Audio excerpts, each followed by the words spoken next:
Good evening. Today we are going to do Hosea chapter 10. So இது வரைக்கும் நம்ம 9 chapter படிச்சிட்டோம். So 9 சாப்டரும் நான் நினைக்கிறேன் நீங்கள் எல்லோரும் ஒன்றா வசனத்தை படிச்சிருப்பீங்க. ஸோ இது வரைக்கும் நீங்கள் என்ன புரியும்னா, I hope that you would have studied deeply and understood the meaning behind all those words from Hosea. Not only from Hosea but from our Lord. So அந்த வார்த்தைகள்லாம் ரொம்ப, அந்த வார்த்தை ஹோசியா சொல்கிறது இஸ்ரேல் மக்களுக்கு மட்டும் இல்லை, ஆனால் நம்மளுக்கும் தான். ஸோ அந்த வார்த்தையெல்லாம் போன வாரம் நம்ம சாப்டர் 8 பார்த்தோம். சாப்டர் 8 முக்கியமாக ஒரு வசனம், அருமையான வசனம். அது காற்றை நீங்கள் விதைத்தால் நீங்கள் காற்றை விதைப்பீங்க, ஆனால் அறுவடை என்னது? புயல். ஸோ அது தேவன் சொல்கிறாரு, நீங்கள் காற்றை நீங்கள் விதைக்கிறீங்க, ஆனால் நீங்கள் அறுவடை என்ன செய்ய போகிறீங்க? புயல் தான் உங்களுக்கு அறுவடையாக வரும் அப்படின்னு சாப்டர் 8 நம்ம கொஞ்சம் பார்த்தோம். அப்புறம் சாப்டர் 9 ஒரு உதாரணம் கொடுக்குறாரு. அங்கே இஸ்ரேல் அந்த காலத்தில் எப்படி அந்த ட்ரெஷிங் ஃப்ளோ, அந்த விதையெல்லாம் எப்படி அந்த களம்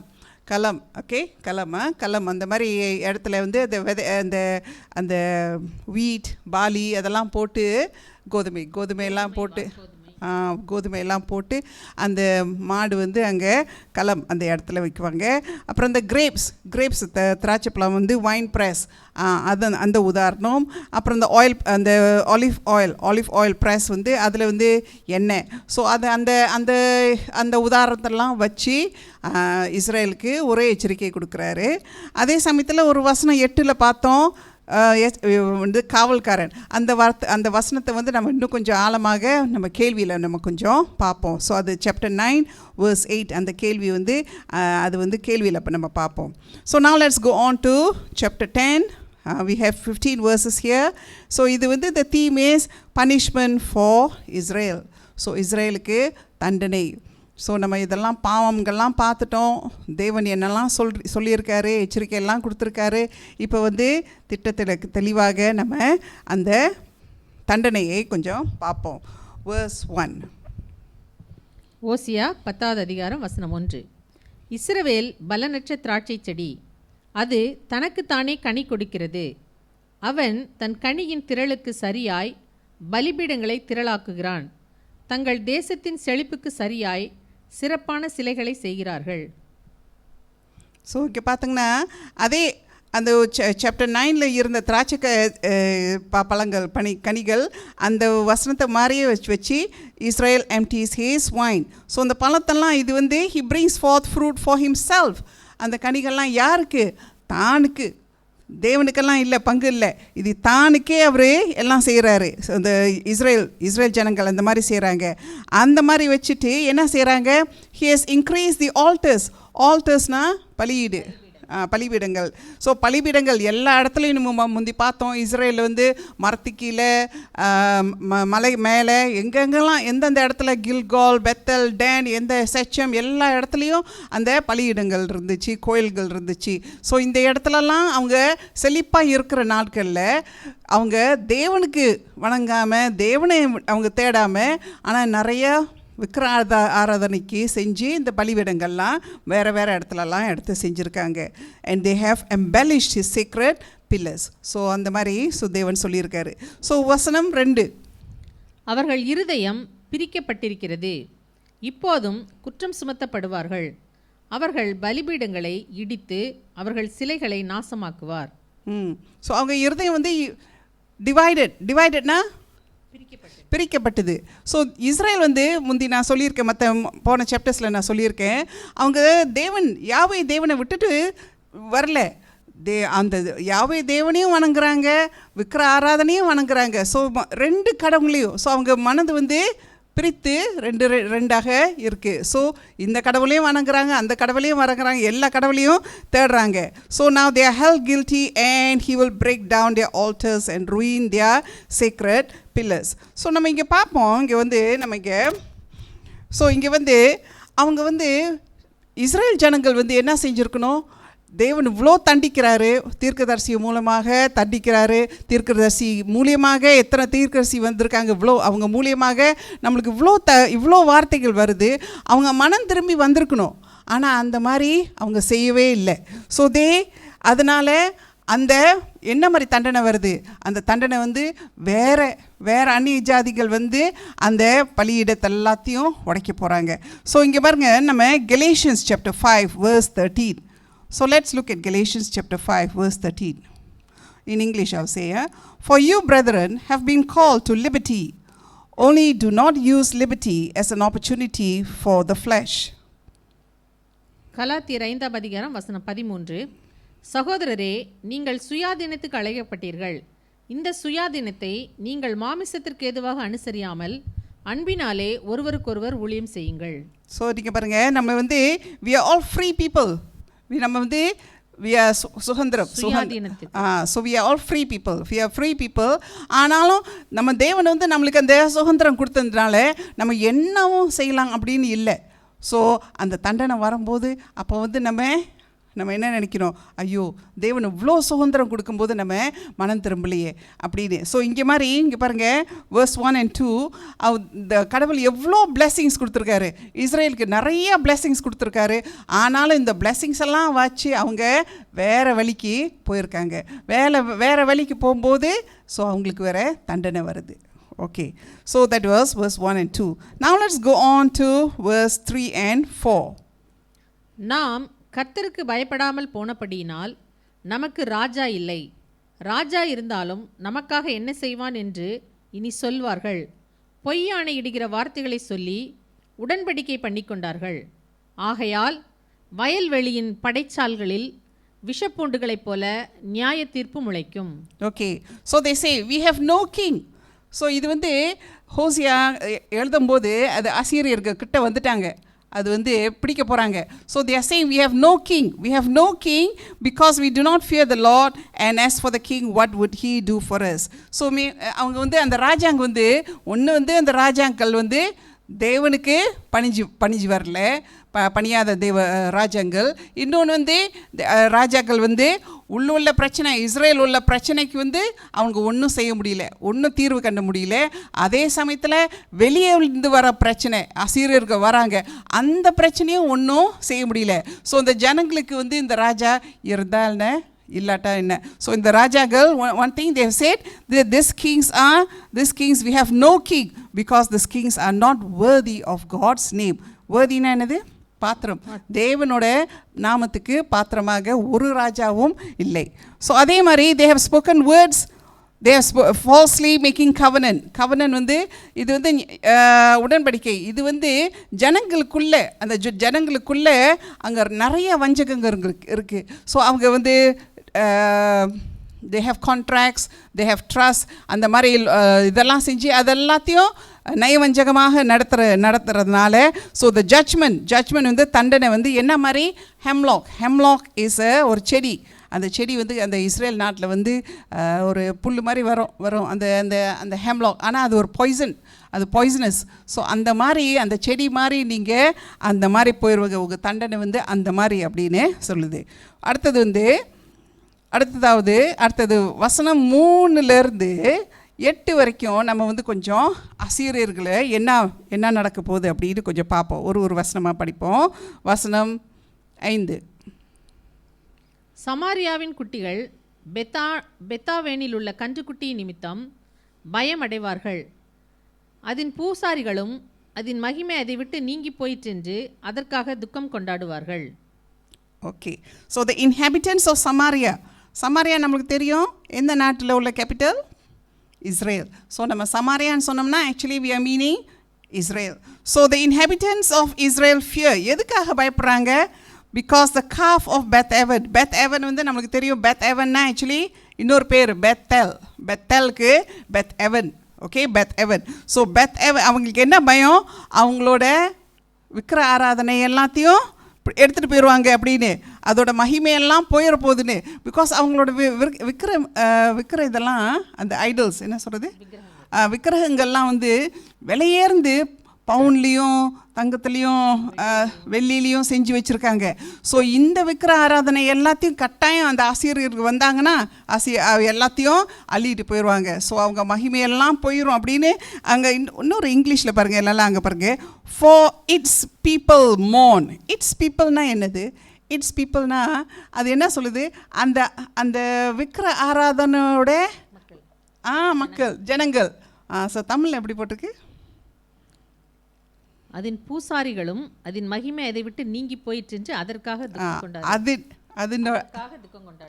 ஸோ அவங்க வந்து இட்ஸ் பீப்புள். ஸோ தேவன் வந்து அவரை சொல்ல என் ஜனங்கள்னு சொல்ல அவங்களோட ஜனங்கள் அப்படின்னு சொல்கிறாரு. அந்த விக்கிர ஆராதனையோட ஜனங்கள் அப்படின்னு அவரே ஒரு கேலித்தனமாக சொல்கிறாரு. அடுத்த வசனம் 6. அதுவும் அசீரியாவிலே யாரேப் ராஜாவுக்கு காணிக்கையாக கொண்டு போகப்படும். எப்பிராயிம் லட்சையடைவான், இஸ்ரவேல் தன் ஆலோசனையினாலே வெட்கப்படுவான். Okay, so the idol shall be carried to Assyria. சொன்ன பிரகாரம் பிகாஸ் அந்த விக்ரா இதெல்லாம் வந்து நல்ல வெள்ளியும் பொண்ணும் செஞ்சு ரொம்ப விலையேறது, அது எல்லாத்தையும் எங்கே எடுத்துகிட்டு போயிடுவாங்க? அசீரியாவுக்கு எடுத்துகிட்டு போயிடுவாங்க. எதுக்காக? கிங் ஜேரப். இது வந்து ஒரு எந்த ராஜான்னு தெரில, ஆனால் இது வந்து ஒரு அசீரியர் பேர், ஒரு ராஜா ஒரு பேர், அசீரியர் பேர். ஸோ ஒரு வீரனோட பேர். ஸோ இது வந்து ஒரு ராஜாக்காக ஒரு பிரசனாக போகும்போது Ephraim shall receive shame. Ephraim வந்து Israel. So Israel will be shame. Israel shall be ashamed of its own counsel. கவுன்சில்னா ஆலோசனை. ஆலோசனை என்ன ஆலோசனை? இஸ்ரேல் வந்து எதுக்காக எந்த ஆலோசனையாக அவங்களுக்கு அவமானம்? ஸோ நம்ம வந்து 1 ராஜாக்கள் chapter 12 verse 28 and 29, 1 Kings chapter 12 verse 28 and 29. எந்த ஆலோசனை அவங்க கேட்டாங்க? இவ்வளோ நாள் இப்படி வந்ததுனால எதனால அப்படின்னு அந்த ஆலோசனை நம்ம கொஞ்சம் கேட்போம். 1 ராஜாக்கள் 12ஆம் அதிகாரம் வசனம் 28 29. ஆகையால் ராஜாவானவன் யோசனை பண்ணி பொன்னினால் 2 கன்றுக்குட்டிகளை உண்டாக்கி ஜனங்களை பார்த்து, நீங்கள் எருசலேமுக்கு போகிறது உங்களுக்கு வருத்தம். இஸ்ரவேலரே, இதோ இவைகள் உங்களை எகிப்து தேசத்திலிருந்து வரப்பண்ணின உங்கள் தேவர்கள் என்று சொல்லி ஒன்றை பெத்தேலிலும் ஒன்றை தானிலும் ஸ்தாபித்தான். யாரோட ஆலோசனை? முதல் ராஜா king Jeroboam the first. So king Jeroboam the first அவர் சொந்த புத்தியில், நீங்களாம் ஜெருசலமுக்கு போகாதுங்க தேவனை ஆராதிக்க, ஸோ நானே 2 கண்ணுக்குட்டி, ஒன்று பெத்தல்லையும் ஒன்று டான்லேயும் வச்சுக்கிறேன், நீங்கள் இங்கே விக்கிர ஆராதனை செய்யுங்க அப்படின்னு சொந்த புத்தியில், சொந்த மனிதனோட புத்தியில் ஆலோசனையில் ஸ்டார்ட் பண்ணுது. அதுதான் தொடக்குனது. ஸோ அதுதான் அந்த ஆலோசனை. ஸோ வேர்ஸ் 6 அந்த ஆலோசனை. ஸோ அதனால் வேர்ஸ் 7, சமாரியாவின் ராஜா தண்ணீரின் மேல் இருக்கிற நுரையை போல் அழிந்து போவான். அந்த ராஜா வந்து எப்படி போயிடுவார்? ஒரு குச்சி தண்ணியில் ஒரு குச்சி மாதிரி அழிஞ்சு போயிடுவாங்க. வேர்ஸ் 8, இஸ்ரவேலுடைய பாவமாகிய ஆபேனின் மேடைகள் அழிக்கப்படும், முட்செடிகளும் முட்பூண்டுகளும் அவர்கள் பலிபீடங்களின் மேல் முளைக்கும். பர்வதங்களை பார்த்து எங்களை மூடுங்கள் என்றும் குன்றுகளை பார்த்து எங்கள் மேல் விழுங்கள் என்றும் சொல்லுவார்கள். வருங்காலத்தில் என்ன ஆகும்? இந்த கோயிலுக்கு, இந்த விக்கிர ஆராதனை, இந்த பலி வீடு எல்லாம் என்ன ஆகும்னு சொல்கிறாங்க பாருங்க. ஓசியா சொல்கிறாரு, the thorn and the thistle shall grow on their altars. அப்படின்னா முள்ளும் புல்லும் எல்லாம் வளரும். அப்படின்னா அது ஒன்றுக்கு இல்லாமல் போயிடும். and they shall say to the mountains, cover up. ஒரே அவமானத்தில், இஸ்ரேல் அவமானத்தில். அவங்களுக்கு பாருங்கள், அவங்க அந்த தேவனை தான் அவங்கள காப்பாற்றோன்னு சொன்ன தேவன் இப்போ பாருங்கள் கைவிட்டார் அப்படின்னு சொல்லும்போது அவங்க அவமானத்தில் என்ன சொல்கிறாங்க? ஐயோ என்னைய மூடி இருக்க, என் மேலே என்னைய fall on me, cover me அப்படின்னு அந்த அவமானத்தில் கதறாங்க. ஸோ அந்த வசனம் 5, 6, 7, 8 we can know a little bit about what is going to happen to the idols in Israel. Verse 9, இஸ்ரவேலே, நீ கிபியாவின் நாட்கள் முதல் பாவம் செய்து வந்தாய். கிபியாவின் அக்கிரமங்கள் மேல் வந்த யுத்தம் தங்களை கிட்டுவதில்லை என்று அந்த நிலையிலே நிற்கிறார்கள். ஸோ இங்கே வசனம் 9 வந்து Gibeah, from the days of Gibeah. Chapter 9 verse 9லையும் இந்த கிபியான்னு அந்த வார்த்தை வருது.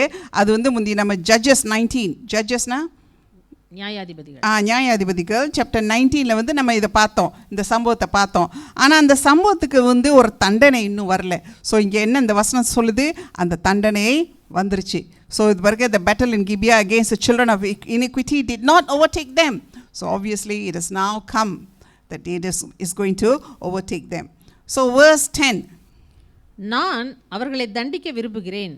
அவர்கள் செய்த 2 வித பாவங்களின் நிமித்தம் கட்டப்படும்போது ஜனங்கள் அவர்களுக்கு விரோதமாய் கூடுவார்கள். When it is my desire, I will chasten them. So கடவுள் வந்து என்ன சொல்கிறாரு, நான் வந்து அவரை தண்டிக்கும் போது நான் அவங்கள what you call chasten them, அது வந்து என் விருப்பம். It's my timing. So timing வந்து தேவனோடது, நம்ம சொல்ல முடியாது சீக்கிரம் வாங்க லேட்டாக வாங்க அப்படின்னு. Timing is always God's. அந்த 2 பாவங்கள், when I bind them for 2 transgressions, என்ன 2 பாவங்கள்? ஒன்று வந்து 2 பாவங்கள். ஒன்று வந்து தேவனை விட்டுட்டு வேற தேவனை தேடினாங்க, அது ஒரு பாவம். ஓகே, அது ஒரு பாவம். இன்னொரு பாவம் அக்கார்டிங் டு பைபிள் கமெண்டேட்டர்ஸ், இன்னொரு பாவம் வந்து they departed from the rule of David's house. So இந்த இஸ்ரேல் ஜனங்கள் வந்து எந்த கோத்திரத்துக்கு கீழே இருக்கணும்னு சொல்லி வச்சுருந்தாங்க? தாவீது ராஜா கீழே தான், அந்த கோத்திரத்துக்கு கீழே தான் அந்த இஸ்ரேல் நாடு இருக்கணும்னு. ஆனாலும் இந்த நாடு வந்து பிரிச்சுக்கிட்டு போய் தனியாக ஜெரோபோம் கீழே, அப்புறம் அவங்க ஒரு தனியாக வேறு ராஜாக்கள் கீழே இருக்கிறாங்க. ஸோ அந்த 2 பாவங்கள், ஒன்று விக்கிர ஆராதனை தேடி தேவனை விட்டுட்டு தள்ளி விட்டுட்டு வேறு தேவனை தேடினாங்க. இன்னொன்று வந்து இஸ்ரேல் வந்து பிரிந்து ராஜா டேவிட் கீழே அந்த கோத்திரத்தில் இல்லாமல் வேறு கோத்திரத்துக்கு கீழே இருந்தாங்க. So there were 2 sins, one forsaking God for other gods, and the second one departing from the rule of King David's house. Okay, verse 11. Ephraim நன்றாய் பழக்கப்பட்டு போரடிக்க விரும்புகிற கடாரியாய் இருக்கிறான். ஆனாலும் நான் அவன் அழகான கழுத்தின் மேல் நுகத்தடியை வைப்பேன். எப்பிராமை ஏர்பூட்டி ஓட்டுவேன். யூதா உழுவான், யாக்கோபு அவனுக்கு பரம்படிப்பான். Okay, Ephraim is Israel, is a trained heifer. It's a trained heifer. நானது ஒரு மாடு, அதெல்லாம் ட்ரெயின் பண்ணி வச்சுருக்காங்க. ஓகே, வீட்டில் ட்ரெயின் பண்ணி வச்சுருக்காங்க. that loves to trash grain. So இந்த காலாம்னு இந்த இடத்துல வந்து it loves to trash. ஏன் தெரியுமா? அங்கே அந்த கோதுமையெல்லாம் போட்டிருக்கும்போது அது பிடிச்சி சுற்றி நடக்கிற, ஏன் அதுக்கு ரொம்ப ஆசை இந்த வேலை. அது மாதிரி சுற்றி வர்றதுக்கு போது சாப்பிட்டுக்கிட்டே நடந்துக்கிட்டு போவோமா, சாப்பிட்டுக்கிட்டே கிடைக்கும்ல. ஸோ அதுக்கு நல்லா சொகுசான வாழ்க்கை, நடந்துக்கிட்டே சுற்றினாலும் ஆனாலும் நல்லா சாப்பிட்டுக்கிட்டே செய்யலான்னு. ஆனாலும் அதை எடுத்து அந்த வேலையிலேருந்து நான் இப்போ என்ன வேலை கொடுக்க போகிறேன் உனக்கு அப்படின்னு சொல்லியிருக்காங்க. But I honest her Fanuc, கழுத்தில் என்னத்தை போட போகிறேன்? நுகத்தடி. the yoke. Okay, so I harnessed a fanak. இப்போ வந்து என்ன, எப்ரைம் வந்து அந்த சொகசான வாழ்க்கையிலேருந்து இப்போ என்ன மாதிரி வாழ்க்கை? you're going to pull a plowனா ஏர். நீங்கள் ஏரை இழுக்கணும். ஸோ ஏரை இழுக்கணும். எப்ரைம் வந்து ஏரை இழுக்கணும். எப்ரைம் மட்டும் இல்லை, இஸ்ரேல் ஜூடாவும் இழுக்கணும்னு போட்டிருக்காரு பாருங்களேன். எப்ரைம் மட்டும் இல்லை, அதான் இஸ்ரேல்னா 10 கோத்திரம். ஸோ அது மட்டும் இல்லை, ஜூடா ஆல்சோ ஷெல் plow. மொத்தமாக கடைசியில் என்ன போட்டிருக்காரு? Jacob shall break his clothes. ஜேக்கப்னா என்னது? 12 கோத்திரமும் சேர்த்து ஒரேடியாக போட்டிருக்காரு பாருங்க. ஸோ அப்படின்னா அந்த 12 கோத்திரமும் ஜூடாவும் இஸ்ரேலும் நீங்கள் 2 பேரும் நல்லா சொகசாக இருந்திருக்குங்க. ஆனால் இப்போ வந்து நீங்கள் வந்து இப்போ ஏற இழுக்கணும். ஓகே, ஸோ அது மாதிரி அந்த ஒரு உதாரணத்தை வச்சு அது அழகாக சொல்லியிருக்காரு. வசனம் 11. ஓகே, 12. நீங்கள் நீதிக்கென்று விதை விதையுங்கள், தயவு கொத்ததாய் அறுப்பாருங்கள், உங்கள் தரிசு நிலத்தை பண்படுத்துங்கள். கர்த்தர் வந்து உங்கள் மேல் நீதியை வர்ஷிக்க பண்ண மட்டும் அவரை தேட காலமாயிருக்கிறது. ஓகே, திஸ் ஹோசியா வந்து கொஞ்ச நேரம் நிப்பாட்டி he gives some advice. இஸ்ரேலுக்கு கொஞ்சம் ஆலோசனை கொடுக்குறாரு. இஸ்ரேலே கொஞ்சம் கேளுங்க. so for yourself righteousness, நீதி தேடுங்க. ஓகே, தமிழில் திருப்பி அழகாக வருது பாருங்க. நீங்கள் நீதிக்கென்று விதை விதையுங்கள், நீதிக்கென்று விதை விதைகள், தயவு கொத்ததாய் அறுப்பாருங்கள், உங்கள் தரிசு நிலத்தை பண்படுத்துங்கள். கர்த்தர் வந்து உங்கள் மேல் நீதியை வர்ஷிக்க பண்ண மட்டும் அவரை தேட காலமாயிருக்கிறது. ஓகே, அங்கே ஒரு வேர்ஸ் இருக்குது பாருங்க. Break up your fallow ground. அந்த மண்ணை வந்து நம்ம ப்ளாவ் பண்ணும்போது, ப்ளாவ்னா என்னது? இந்த ஏர் போட்டு உழும்போது ஏர் போட்டு உழுவும்போது கஷ்டமாக இருக்குமா, கஷ்டம் இல்லாமல் இருக்குமா? கஷ்டமாக தானே இருக்கும். அது it's a very painful. So நம்ம மனசு வந்து கிராஸாக போகும்போது அந்த ஏர் போட்டு விழுவும்போது அது எல்லாத்தையும் பிச்சுக்கிட்டு வரும்போது கொஞ்சம் கிராஸாக தான் இருக்கும். நம்ம இருதயம் வந்து கிராஸாக நம்ம தேவன்கிட்ட இருக்கும்போது அதை உழுவுது திருப்பியும் தேவன்கிட்ட வரணும். ஸோ அதுதான் சொல்கிறாரு, sow for yourselves righteousness, reap in mercy. So உங்கள் வாழ்க்கையை மாற்றுங்க. ஸோ கொஞ்சம் கஷ்டமாக தான் இருக்கும். it will hurt, but you have to cut up your heart. You have to break up your heart. Okay, so that is his advice to the Israelites. Okay, now let's go on to the next verse. Verse 13. அநியாயத்தை உழுதீர்கள், தீவினையை அறுத்தீர்கள், பொய்யின் கனிகளை புசித்தீர்கள், உங்கள் வழியையும் உங்கள் பராக்கிரமசாலிகளின் திரளையும் நம்பினீர்கள். Okay, திருப்பியும் அதே உதாரணத்தை சொல்கிறாரு பாருங்க. நீங்கள் என்னத்தை உழுவுனீங்க? You plowed wickedness.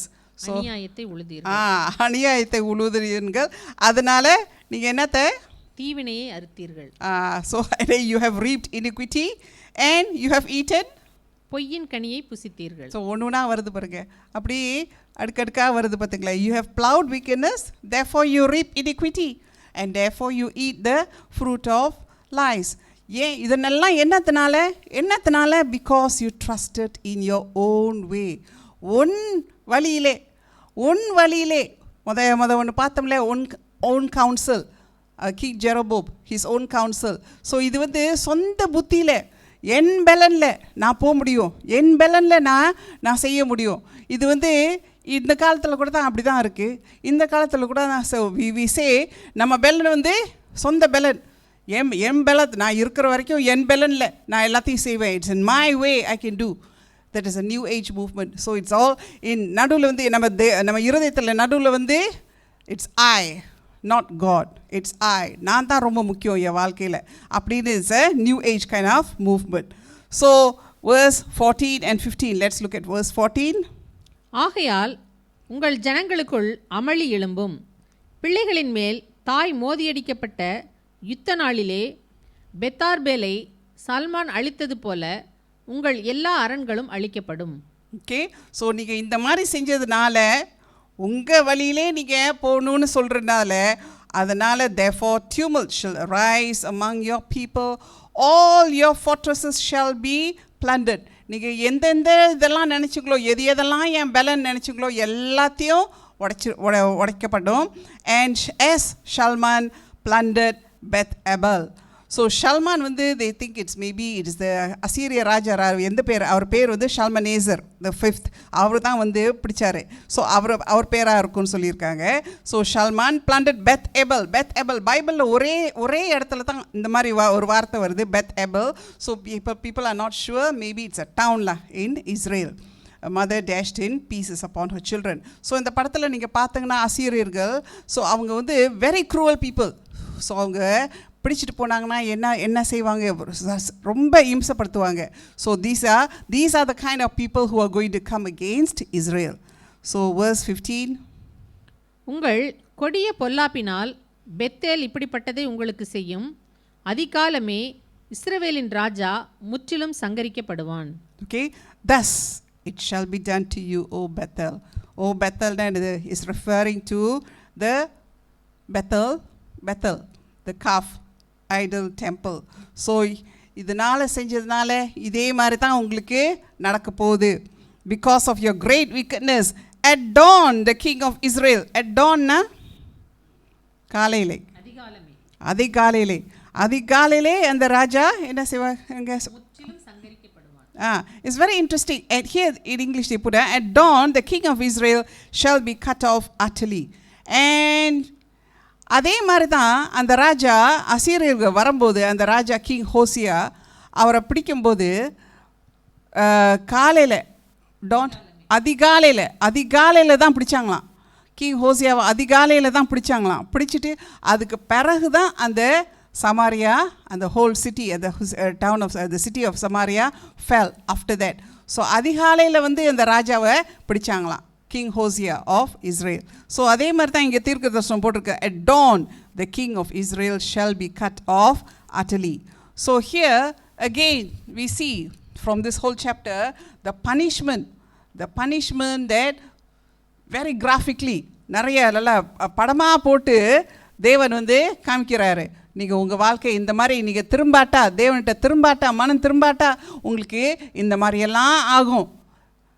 பிகாஸ் படையை எடுத்து வந்துட்டாங்க அசீரியர்கள், ஓகே, வாசப்படிக்கிட்டு வந்துட்டாங்க.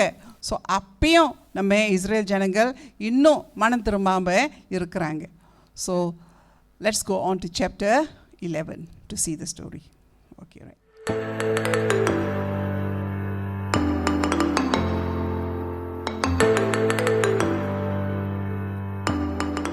சாப்டர் 11. ஸோ இது வரைக்கும் நம்ம என்ன பார்த்துருக்கோம்?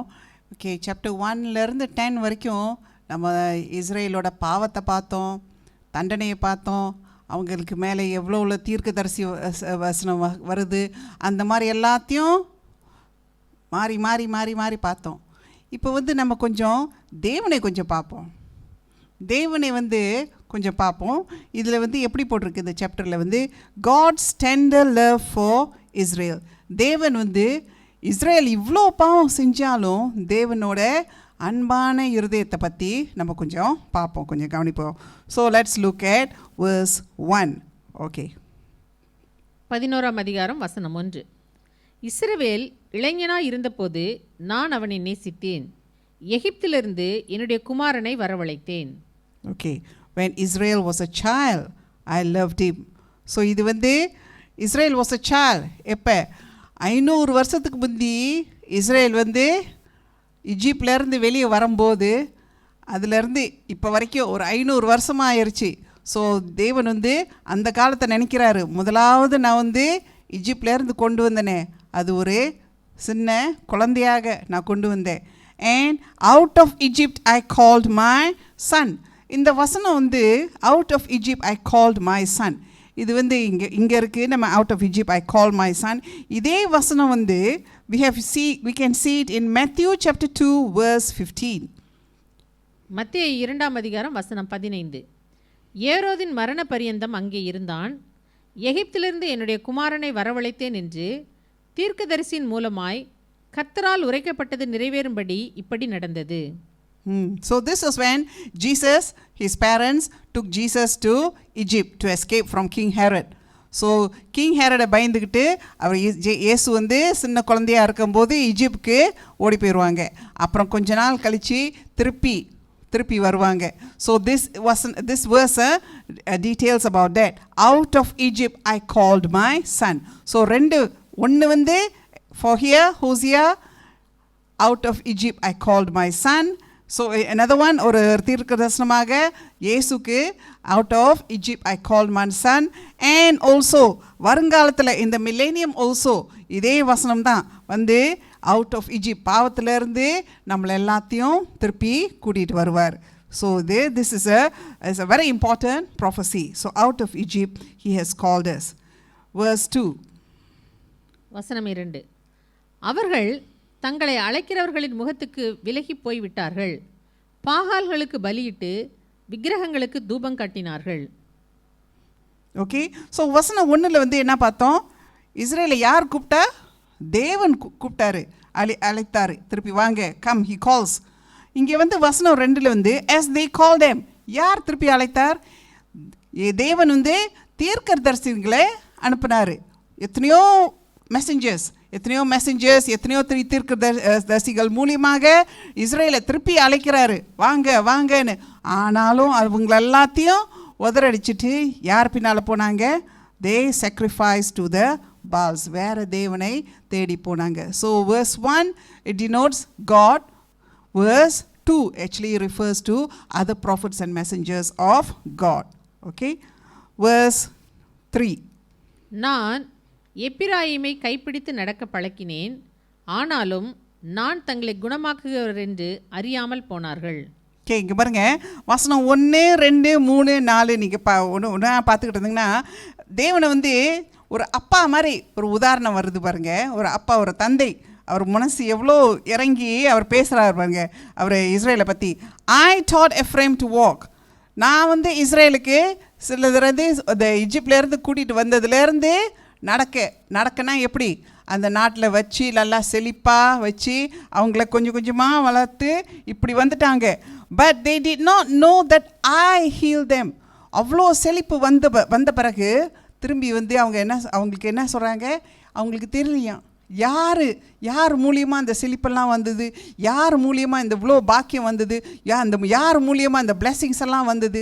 So they did not know that I healed them. So this is really sad. This is like a father telling about a son who has turned away from him. Verse 4. மனுஷரை கட்டி இழுக்கிற அன்பின் கயிறுகளால் நான் அவர்களை இழுத்தேன். அவர்கள் கழுத்துகளின் மேல் இருந்த நுகத்தடியை எடுத்து போடுகிறவரைப் போல இருந்து அவர்கள் பட்சம் சாய்ந்து அவர்களுக்கு ஆகாரம் கொடுத்தேன். ஓகே, ஸோ இதுவும் திருப்பி அதே உதாரணம் தான். ஒரு தந்தை மாதிரி ஐ ட்ரூ தேம் நான் அவங்கள இழுத்தேன். ஆனால் பெரிய பெரிய கயிறை போட்டு கஷ்டப்பட்டு இழுத்துக்கல. ஆனால் ஒரு ஜென்டில் கார்ட்ஸ்னா அன்பின் கயிறு. ஸோ அன்பால் நான் இழுத்தேன். ஸோ இது வந்து this refers, you see, God he didn't want to win the people over with brute force, but gently, வார்த்தை மூலியமாக அன்பு மூலியமாக வாங்க திருப்பி வாங்க அப்படின்னு அன்பு மூலியமாக அவரே கூப்பிட்றாரு. ஆனாலும் this people spurned him. So அது இன்னொன்று வந்து I stooped and fed them. Here it shows God humbled himself. தேவன் வந்து பணிந்து இஸ்ரேலுக்கு அவங்களுக்கு I stooped and fed them. So he shows how he humbled himself for his people.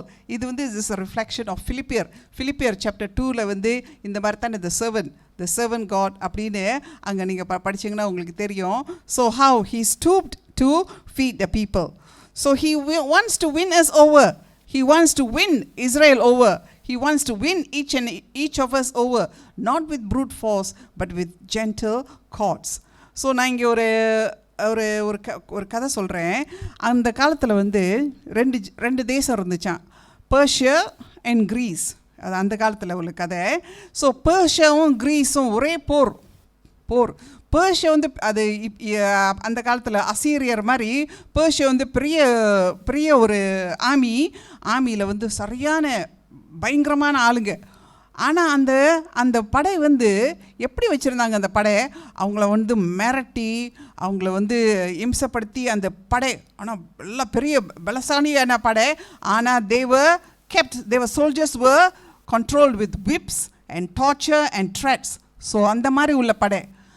அதே சமயத்தில் கிரீஸில் ஒரு படை வந்து சின்ன படை. ஆனால் they were free people.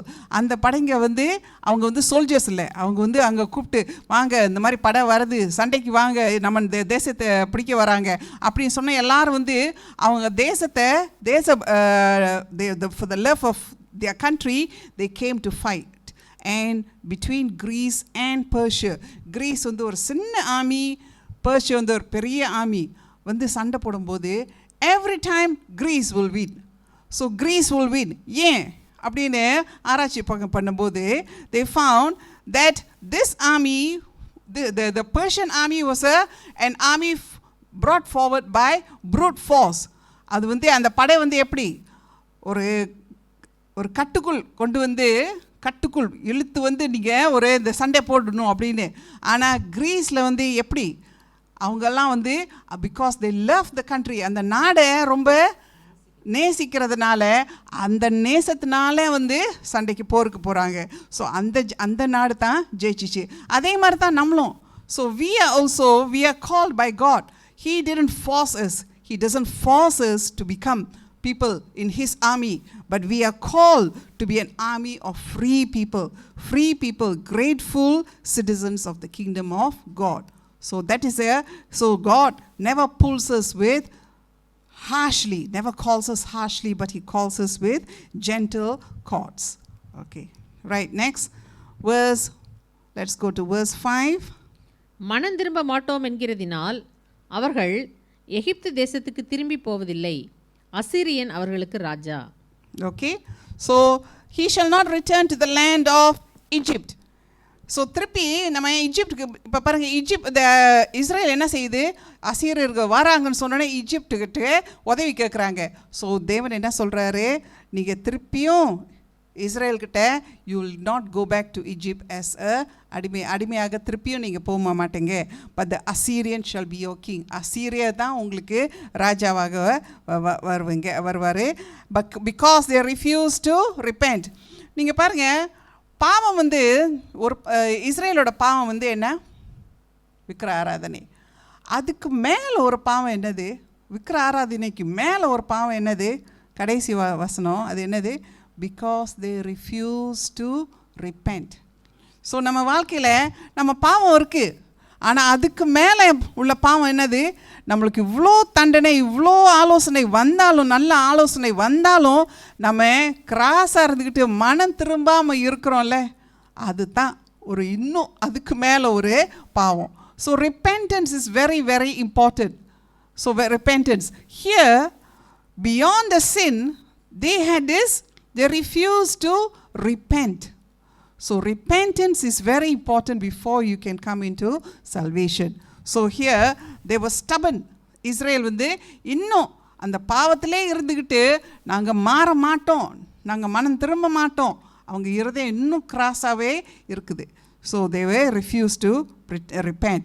Therefore what will happen? Verse 6. ஆகையால் அவர்களுடைய ஆலோசனைகளின் நிமித்தம் பட்டயம் அவர்கள் பட்டணங்களுக்குள் பாய்ந்து அவர்கள் தாழ்பால்களை நிர்மூலம் பண்ணி அவர்களை பட்சிக்கும். Because of your own councils. அதே மாதிரி தான் உங்களுக்கு என்ன ஆலோசனை வந்துச்சோ அதனாலே உங்களுக்கு இந்த மாதிரி அழிவு எல்லாம் வரும். ஸோ அவர் நல்லா தெளிவாக சொல்கிறாரு, உங்கள் ஆலோசனை நீங்கள் ஃபாலோ பண்ணுங்கன்னா உங்களுக்கு இந்த மாதிரி தண்டனையெல்லாம் வரும், இந்த அழிவெல்லாம் வந்துடும். Verse 7. என் ஜனங்கள் என்னை விட்டு விலகுகிற மாறுபாட்டை பற்றி கொண்டிருக்கிறார்கள். அவர்களை உன்னதமானவரிடத்தில் வரவழைத்தாலும் ஒருவனும் எழும்புகிறதில்லை. Okay, so they call to the most high. So தேவனை தேடுறாங்க தான், ஆனாலும் யாரும் அவரை மகிமைப்படுத்துறதில்லை. So see there's a difference. We can call unto the Lord. கையை தூக்கி நம்ம தேவனை ஆராதிக்கலாம். தேவனே தேவனேன்னு நம்ம முந்தி வசனம் படிச்சிருக்கோம், தேவனே தேவனேன்னு நம்ம கூப்பிடலாம். ஆனாலும் அவர் என்ன சொல்கிறாரு, நீ என்னை மகிமைப்படுத்தலை. none at all exalt me. தமிழில் என்ன போட்டிருக்கு, என் ஜனங்கள் என்னை விட்டு விலகுகிற மாறுபாட்டை பற்றி கொண்டிருக்கிறார்கள். அவர்களை உன்னதமானவரிடத்திற்கு வரவழைத்தாலும் ஒருவனும் எழும்புகிறதில்லை. ஸோ இங்கே இங்கிலீஷில் none at all exalt me. Okay, so they do not exalt the most high. Okay, வசனம் 8. எப்பிராயிமே, நான் உன்னை எப்படி கைவிடுவேன்? இஸ்ரவேலே, நான் உன்னை எப்படி ஒப்புக்கொடுப்பேன்? நான் உன்னை எப்படி ஆத்மாவைப் போல் ஆக்குவேன்? உன்னை எப்படி செயூபீமைப் போல் வைப்பேன்? என் இருதயம் எனக்குள் குழம்புகிறது, என் பரிதாபங்கள் ஏகமாய் பொங்குகிறது. திருப்பி பாருங்க, அந்த வசனம் பாருங்க, அதை படித்தோம்னா எப்படி வருது, தேவனோட எப்படி அந்த இருதயத்தை நம்மளுக்கு கொஞ்சம் விளங்கிக்கிறது தானே. ஒரு தாய் ஒரு தகப்பனோட ஒரு இருதயம், ஐயோ how can I give you up Ephraim, Ephraim is Israel, how can I hand you over Israel அப்படின்னு அவர் மனசில் அவருக்கு அவ்வளோ இறக்கம். ஐயோ, ஆனால் அவங்க பாவம் செஞ்சிட்டாங்க. பாவம் செஞ்சால் கட்டாயம் என்னது, நிச்சயம் தண்டனை. ஓகே, பாவம் செஞ்சால் கட்டாயம் தண்டனை அப்படின்னு தெரியும். ஆனாலும் அவர் மனசு உருகுது, ஐயோ நான் எப்படி உங்களை விடுறதுன்னு. அந்த 2 வார்த்தை பாருங்கள், அட்மா ஜெப்போலிம்.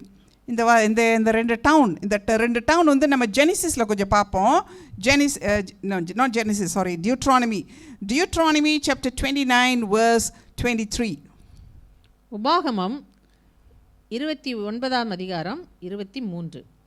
கர்த்தர் தமது கோபத்திலும் தமது உக்கிரத்திலும் சோதோமையும் கொமோராவையும் அத்மாவையும் செபோயீமையும் கவிழ்த்து போட்டது போல இந்த தேசத்தின் நிலங்கள் எல்லாம் விதைப்பும் விளைவும் யாதொரு பூண்டின் முளைப்பும் இல்லாதபடிக்கு கந்தகத்தாலும் உப்பாலும் எரிக்கப்பட்டதை காணும்போது. ஓகே, நம்ம ஜெனிசிஸில் அந்த கதை நம்மளுக்கு தெரியும். தேவன் சோடோம் அண்ட் கொமோராவை அழிச்சிருவார் அங்கே. ஸோ நம்ம டியூட்ரானமியை படிக்கிறோம். ஸோ சோடமும் கொமோராவும் அழிக்கும் போது சேர்ந்து 2 நகரங்கள், அட்மா, ஜெஃபோயிம் அவங்களும் சேர்ந்து அழிஞ்சு போயிடுவாங்க. ஸோ அதனால தான் அவர் சொல்கிறாரு, how can I make you like Admah, how can I set you like Zeboiim. அவங்களாம் எரிஞ்சு அழிஞ்சு போன மாதிரி நீங்களும் அப்படி போகிறீங்களே அப்படின்னு என் மனசு அப்படியே மை சிம்பத்தி இஸ் ஸ்டர்ட். அப்படியே அவர் அனுதாபம் வந்து அவருக்கு தேவனில் உள்ள அனுதாபம். ஸோ இது ஒரு தகப்பனார் மாதிரி. Okay, verse 9. என் உக்கிரம கோபத்தின்படியே செய்ய மாட்டேன், எப்பிராயிமை அழிக்கும்படி திரும்ப மாட்டேன். ஏனென்றால் நான் மனுஷன் அல்ல, தேவனாயிருக்கிறேன். நான் உன் நடுவில் உள்ள பரிசுத்தர், ஆகையால் பட்டணத்துக்கு விரோதமாக வரேன். Okay, I will not again destroy Ephraim. எஃப்ரேமை அழிச்சிருவேன் அப்படின்னு சொன்னார். ஆனாலும் இங்கே போட்டிருக்கு, I will not again destroy Ephraim. எஃப்ரேம்னா இஸ்ரேல். ஏன் தெரியுமா? அவர் இஸ்ரேலை முழுமையாக அழிக்கல. ரொம்ப பேர் ஓடி போயிட்டாங்க. நம்ம முந்தி பார்த்துருக்கோம். ரொம்ப பேர் வந்து இஸ்ரேலேருந்து ஜூடாக்கு ஓடி போயிட்டாங்க, சிலவங்க ஈஜிப்ட் வரைக்கும் ஓடி போயிட்டாங்க, சிலவங்க ஈடோம், மோவாப், அந்த வேறு ஊருக்கெல்லாம் ஓடி போயிட்டாங்க. ஸோ ரொம்ப பேர் தப்பி ஓடி போயிட்டாங்க. So he will always leave a remnant. And there's a very important verse, for I am God and not man. Tamil எப்படிமா வருது? நான் மனுஷன் அல்ல, தேவனாய் இருக்கிறேன். So I am God not man. So மனுஷனுக்கும் தேவனுக்கும் வித்தியாசம் இருக்குதா? ஓகே, மனுஷனுக்கும் தேவனுக்கும் வித்தியாசம் இருக்குதா? For I am God, so not man. So ஒரே உதாரணம் எடுக்கிறேன், because we don't have time to go to many differences. ஒரே ஒரு உதாரணம், ஒரு மன்னிக்கிறது மனுஷன்கள் வந்து மன்னிப்பாங்க, ஒரு குத்தம் இருந்தால் மன்னிப்பாங்க. ஆனாலும் மறக்கிறது அது ரொம்ப கஷ்டம். ரொம்ப நாள் கழித்தாலும் ஆமாம் அது செஞ்சாங்களே அப்படின்னு அந்த நினைப்பு இருக்கும். ஆனால் தேவன் என்ன சொல்கிறாரு?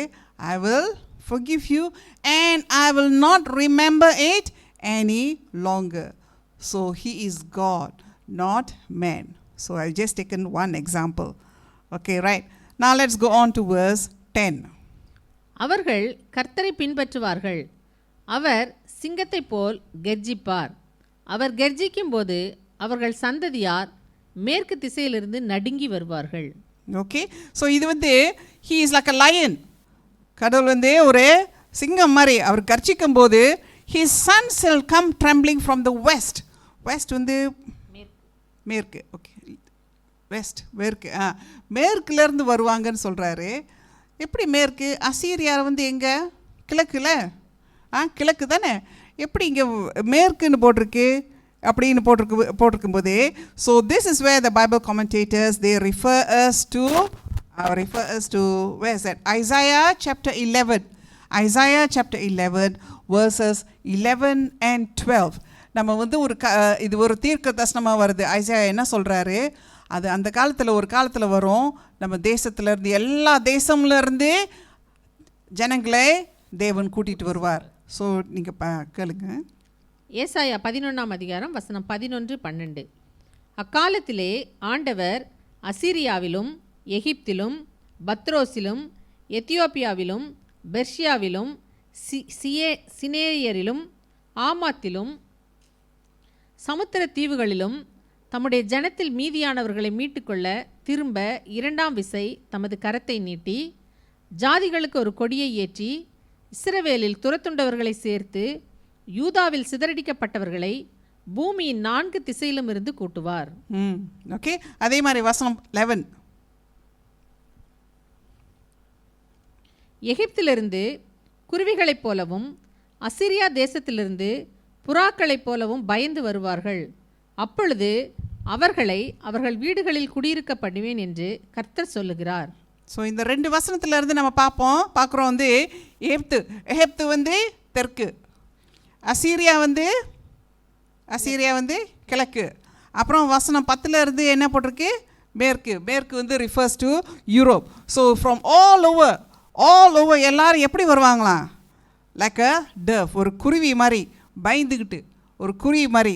So they will all come back and I will let them dwell in their houses. ஸோ அவங்க வந்து அவங்க வீடுகளில் குடியிருக்க பண்ணுவேன். என்ன வீடு? அவர் என்ன அர்த்தம்?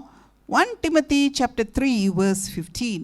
Okay, 1 Timothy chapter 3 verse 15. Here Paul writes, "If I am delayed, you will know how people ought to conduct themselves in God's household, which is the church of the living God, the pillar and foundation of the truth."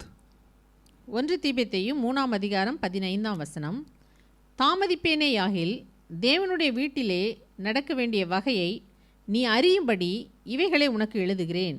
அந்த வீடு ஜீவனுள்ள தேவனுடைய சபையாய் சத்தியத்திற்கு தூணும் ஆதாரமுமாய் இருக்கிறது. So இதில் என்ன போட்டிருக்கு பாருங்க, தேவனோட காட்ஸ் ஹவுஸ் ஹோல்ட், தேவனோட வீடு வந்து எது? சபை. சபை தான். So this is and I will let them dwell in their houses. So தேவனோட வீடு வந்து என்னது? நம்ம சபை தான். ஸோ நம்ம எங்கெங்கிருந்து கூட்டிகிட்டு வந்தாலும் இந்த ஜனங்கள் மேற்குலேருந்து கிழக்குலேருந்து நார்த் சவுத் ஈஸ்ட் வெஸ்ட் எல்லாரையும் கூட்டிகிட்டு வந்து சபையில் தான் நம்மளை கூட்டி சேர்ப்பார். So that is a very beautiful prophecy. Verse 12.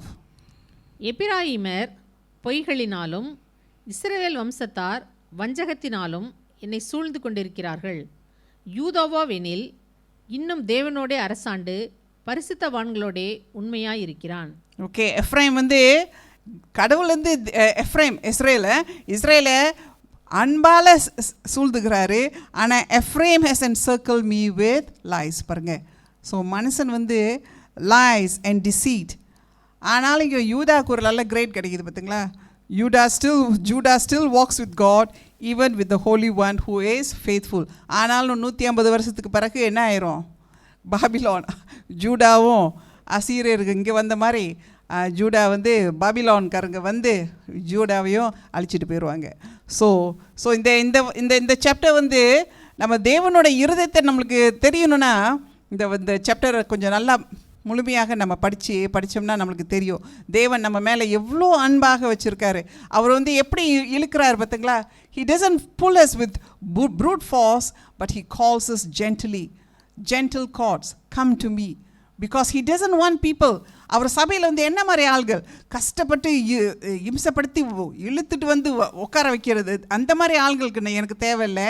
ஆனால் எனக்கு people, free people who come, Lord, we love you, we worship you. Okay, we worship you, Lord, and we exalt you. அந்த மாதிரி சபைகள், அந்த மாதிரி சபையில் நம்ம ஜனங்கள் வந்து குமியணும். So that is what he wants. So let us read this verses. Let's read this chapter and understand about the tender heart of our God. Thank you.